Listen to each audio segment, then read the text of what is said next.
একজন মুসলিম আইনজীবীকে হত্যা করা হয়েছে।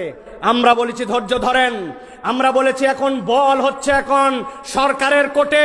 আপনি যদি ঠিকঠাক মতো খেলেন তাহলে আপনি রেহাই পাবেন, কেননা 15 কোটি মুসলমান এই দেশে রেফারির ভূমিকায় আছে। আর যদি ফাউল করেন তাহলে কিন্তু আপনার খবর আছে।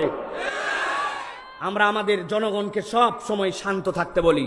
সবচেয়ে বেশি ধৈর্য ধরেছে মুসলমানেরা, কিন্তু কতগুলো উগ্রবাদীরা আজকে মুসলমানদের টেস্ট নিচ্ছে। আমরা বলবো আপনারা এই আইনজীবীর বিচার করেন, যারা বিভিন্ন ধর্মীয় গোষ্ঠীর ব্যানারে এই দেশে উস্কানি ছড়াই দিচ্ছে তাদেরকে আপনারা বিচার করেন। কতগুলো উগ্রবাদী যারা এই বাংলাদেশকে অস্থিতিশীল করতে চায়, মুসলমানদেরকে নানানভাবে হেয় প্রতিপন্ন করে নানানভাবে মুসলমানদের ধৈর্যের পরীক্ষা নিতে চায়। ওরা মূলত এই দেশের বন্ধু নয়, বরং ভিন্ন দেশের এজেন্ডা বাস্তবায়ন করে এ দেশ এবং মুসলমানদের মাঝে একটা দাঙ্গা লাগাতে চায়। আমরা তাদেরকে হুঁশিয়ার করে বলে দিতে চাই, আমরা বরাবর এই তৃতীয় স্বাধীনতার পর থেকে অনেকে এইটাকে বলেন দ্বিতীয় স্বাধীনতা। না, আপনি দ্বিতীয় স্বাধীনতা যদি বলেন তাহলে 1947-এ যে দেশ ভাগ হয়েছিল ওই ভাগের ভিত্তিতে যে আমাদের মানচিত্র, এখনো আমরা ওই মানচিত্র নিয়ে আসি। ওইটাই ছিল আমাদের প্রকৃত এবং প্রথম স্বাধীনতা।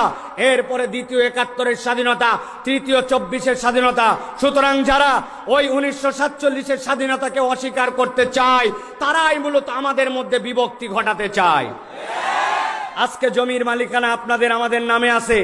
আপনাদের দেশের মধ্যে আমাদের দেশের মধ্যে যে ধর্মাবলম্বী মানুষ থাকুক, তাদের যদি জমির মধ্যে নিজের মালিকানা থাকে ওইটা আর কারো অবদান নয়, ওইটা ছিল শেরেবাংলা একে ফজলুল হকের জমিদারি প্রথা বিলুপ্ত করে সাধারণ নাগরিকের কাছে তাদের জমি ফেরত দেওয়া। ওইটার সুবিধা বাংলাদেশের এবং ওই বঙ্গের সকল বাঙালিরা আজ পর্যন্ত গ্রহণ করে, অথচ তারা শেরেবাংলা একে ফজলুল হককে গ্রহণ করতে চায় না। শেরেবাংলা একে ফজলুল হক তিনি চাইছিলেন না যে এই বাংলা এইভাবে ভাগ হোক, তিনি ওই বাংলা এই বাংলা মিলাই বাংলা গঠন করতে চেয়েছিলেন। এই জন্য তিনি মুসলিম লীগকে সাপোর্ট করেন নাই। হোসেন শহীদ সোহরাওয়ার্দীর সাথে তার বিরোধ ছিল এই জন্য। কিন্তু যখন দেখেছেন আর সম্ভব নয় এই দুই বাংলাকে এক করা, তখন এই রকম ব্যক্তিত্বশীল মানুষও নিজের ব্যক্তিত্বকে আমিত্বকে বিসর্জন দিয়ে তিনি হোসেন শহীদ সোহরাওয়ার্দীর সাথে একত্রিত হয়ে ওই 14 আগস্ট আমাদের যে মানচিত্র গঠন হয়েছিল, ওই মানচিত্রের ভিত্তি ছিল দ্বি জাতি তত্ত্বের ভিত্তি, মুসলমানদের ভিত্তিতে এই বাংলাকে স্বাধীন করা হয়েছিল। সুতরাং আপনি ওইটাকে অস্বীকার করে খালি 71-এর গান গান, ওইটাকে অস্বীকার করে খালি 24-এর গান গান, এটা যারা করে তারা নব্য বুর্জোয়া নব্য জমিদার তত্ত্ব এদেশে প্রতিষ্ঠা করতে চায়। তারা মুসলমানদের ইতিহাসকে আমাদের কাছ থেকে মুছে দেওয়ার ষড়যন্ত্র করতে চায়, ঠিক কিনা? একজন মুসলিম আইনজীবীকে হত্যা করা হয়েছে। আমরা বলেছি ধৈর্য ধরেন, আমরা বলেছি এখন বল হচ্ছে এখন সরকারের কোর্টে। আপনি যদি ঠিকঠাক মতো খেলেন তাহলে আপনি রেহাই পাবেন, কেননা 15 কোটি মুসলমান এই দেশে রেফারির ভূমিকায় আছে।